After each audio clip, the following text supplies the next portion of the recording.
mantém o pagamento do FGTS, que não acontece quando é o auxílio por incapacidade comum. Quando você para de receber o auxílio por incapacidade ocupacional, você tem aquela estabilidade de 1 ano. Às vezes a pessoa entra com ação na justiça e fica lutando por anos lá contra a empresa, brigando pelo acidente de trabalho, deixa de pagar com participação. E é bom deixar claro que o auxílio acidente é um benefício de caráter indenizatório. Você recebe até se aposentar e pode continuar trabalhando. E aí, você precisa ir atrás desse benefício. A não ser...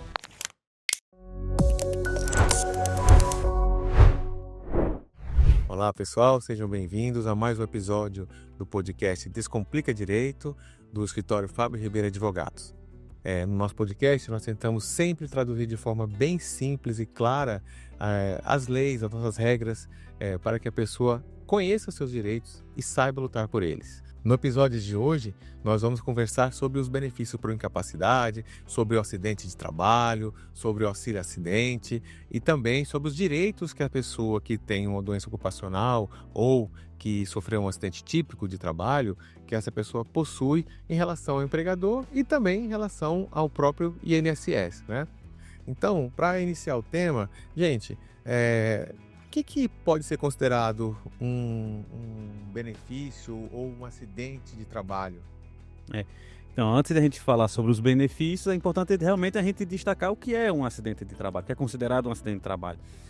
Primeiro é aquele acidente típico de trabalho, né? Um exemplo, você está lá exercendo sua função e ocorre algum acidente lá.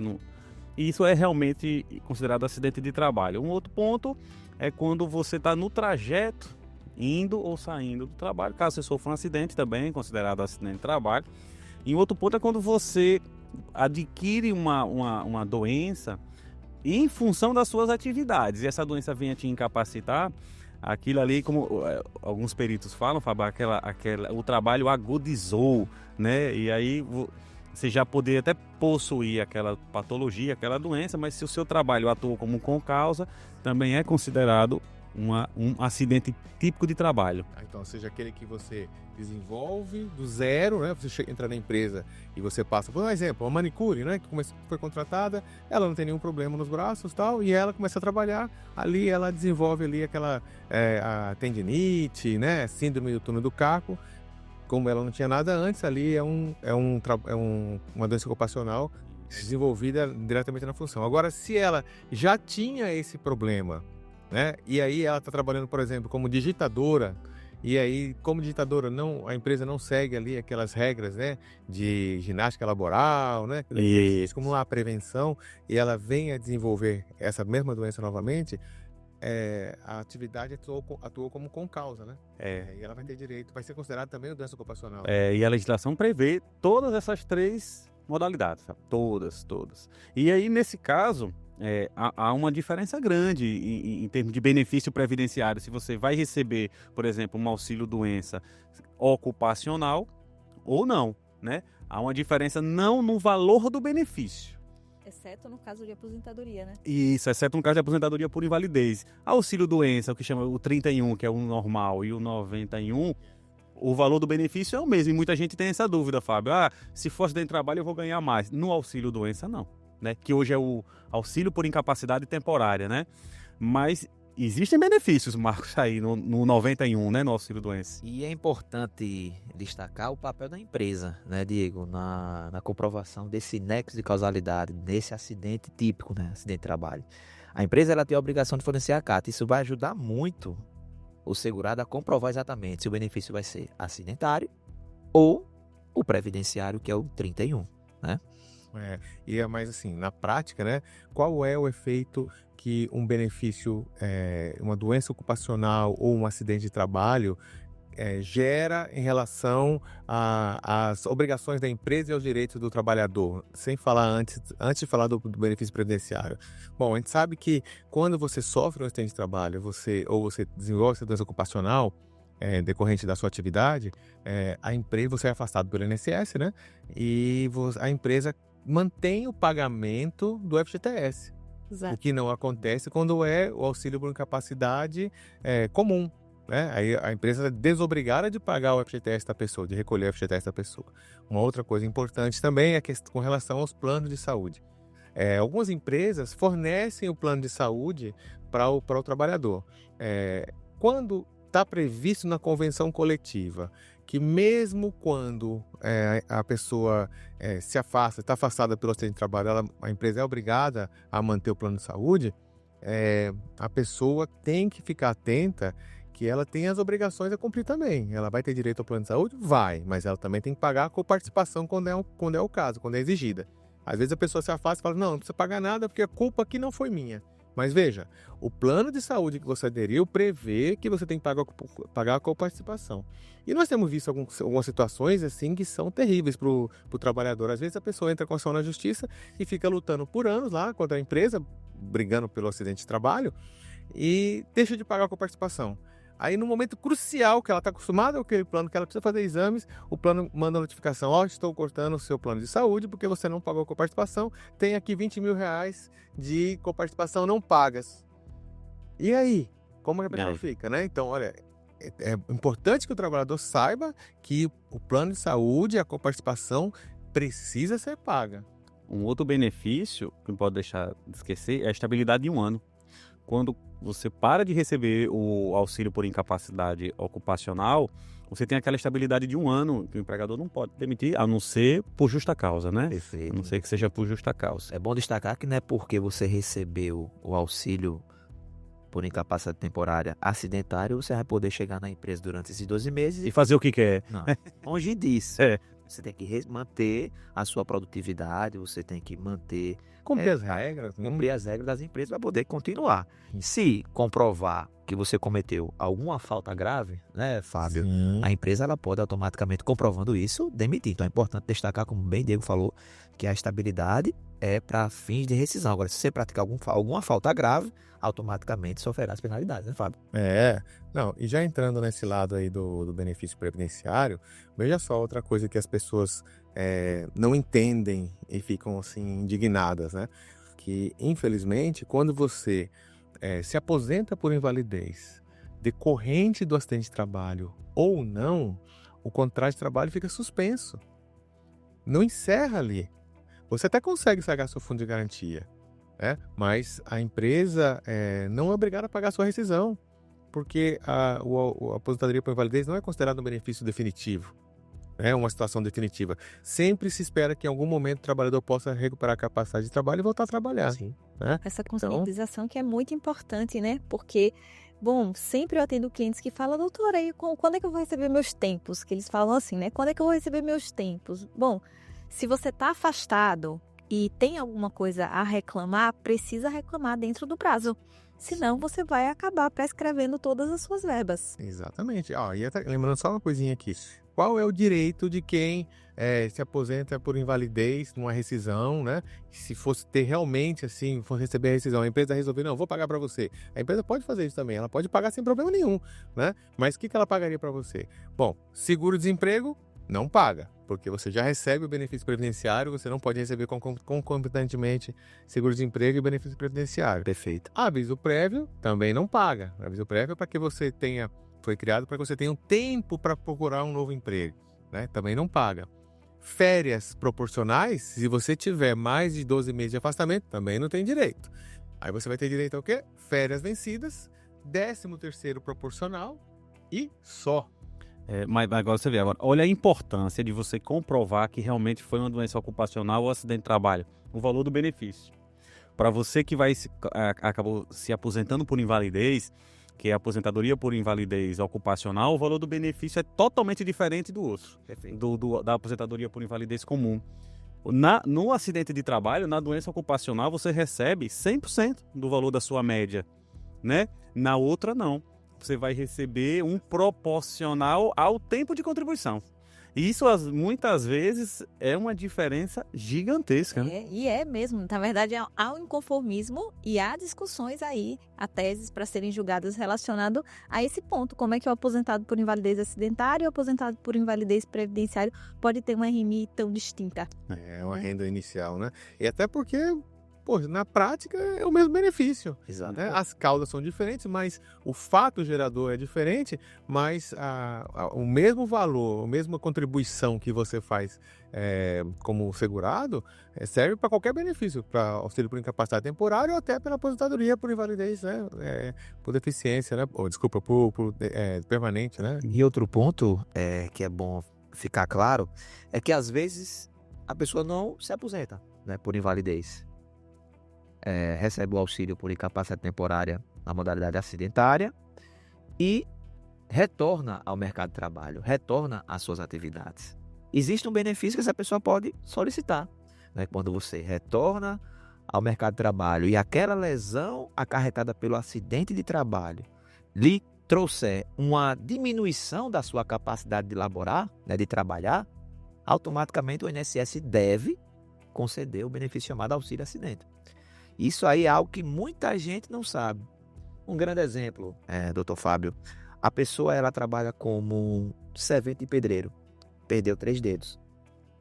Aquela pessoa ela não vai ter mais aquela mesma capacidade anteriormente que ela tinha. Sim. Então, como modo de indenizar aquele segurado, o INSS deve conceder o auxílio acidente, porque aquela pessoa nunca mais vai ter aquela capacidade que tinha antes.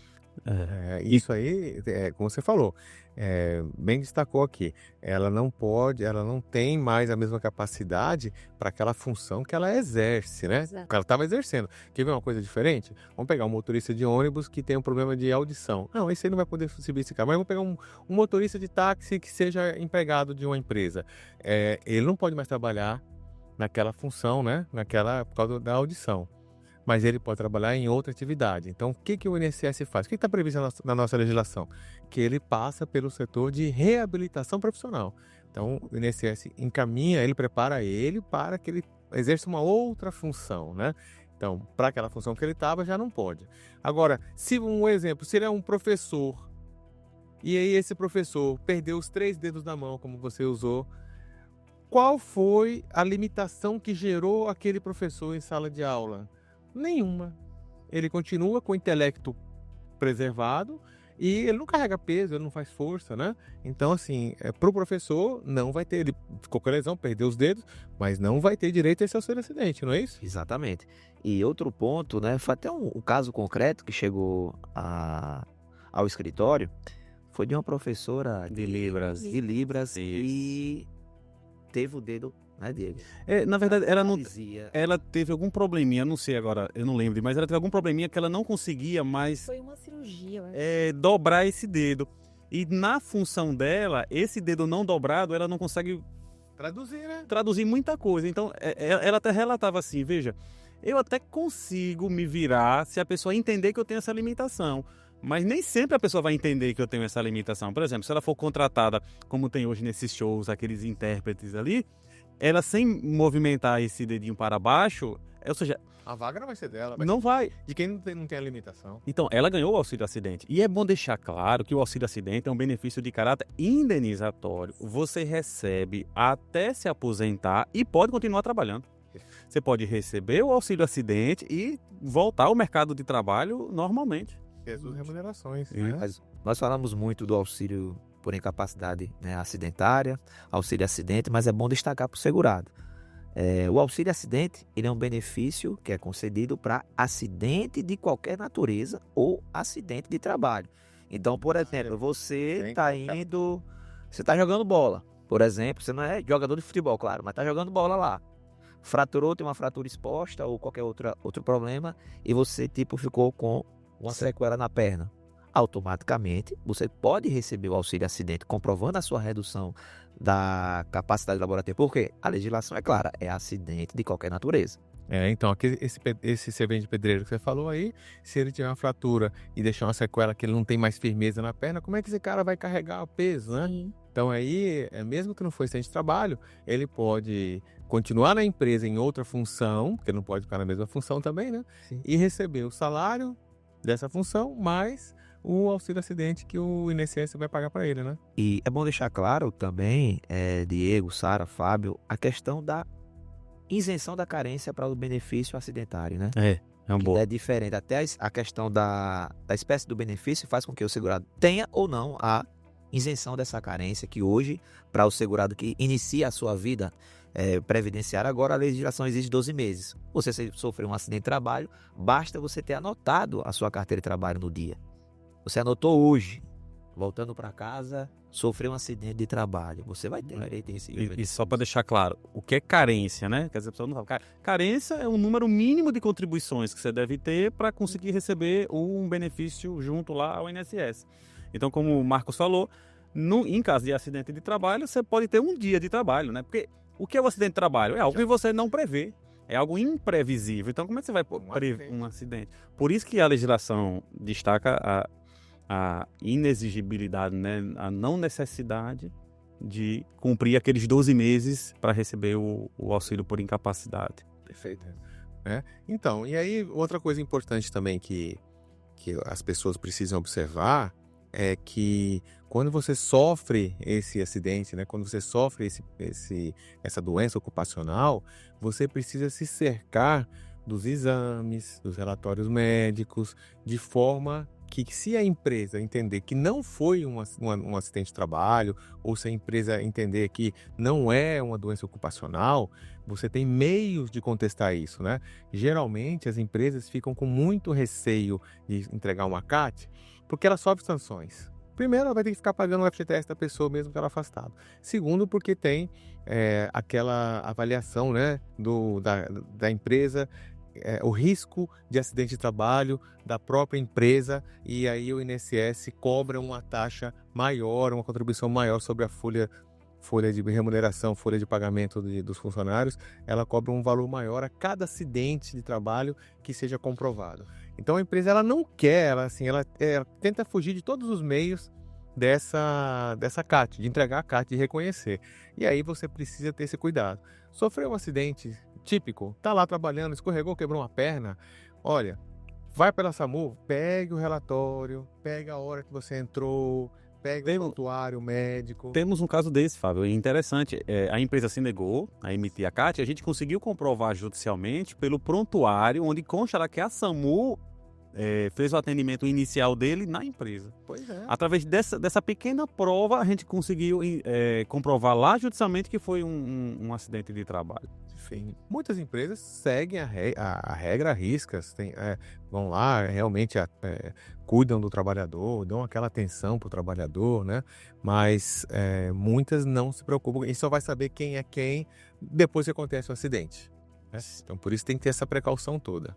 Pessoal, vamos encerrando. E vocês têm alguma recomendação que vocês gostariam de fazer, nessa situação da pessoa sofrer um acidente de trabalho ou desenvolver uma doença ocupacional, tanto em relação ao lado trabalhista, da relação de emprego, quanto do lado do benefício previdenciário, dos direitos previdenciários? Existem benefícios que são esquecidos pela população, Fábio, como é o caso do auxílio acidente e do auxílio reclusão também. É um benefício que muita gente não conhece. Então, a dica que eu passo é: sempre procure um especialista sobre o assunto, porque o direito previdenciário é muito amplo e tem muitas minúcias. Então, aconteceu qualquer probleminha junto à empresa, sempre procure um especialista para verificar se você se encaixa nessa ou naquela regra. Porque, como a gente falou aqui, é uma diferença grande na prática, né? Sim. Sara, alguma coisa que você queria comentar? Não, eu penso que foi abordado de uma forma muito esclarecedora. Por enquanto... Tá certo. E você, Marcos? Quer Não? alguma Perfeita recomendação? A última colocação do Diego aí, perfeita, já resumiu isso. E o assunto é de maneira cristalina. Eu me lembrei só de mais uma coisa interessante aqui sobre o auxílio acidente, é que no auxílio acidente, o INSS deveria automaticamente, quando cessa o benefício previdenciário do auxílio por incapacidade temporária, automaticamente conceder esse auxílio acidente. E ele não concede. Eu não me lembro de ter visto o INSS fazer isso por ninguém.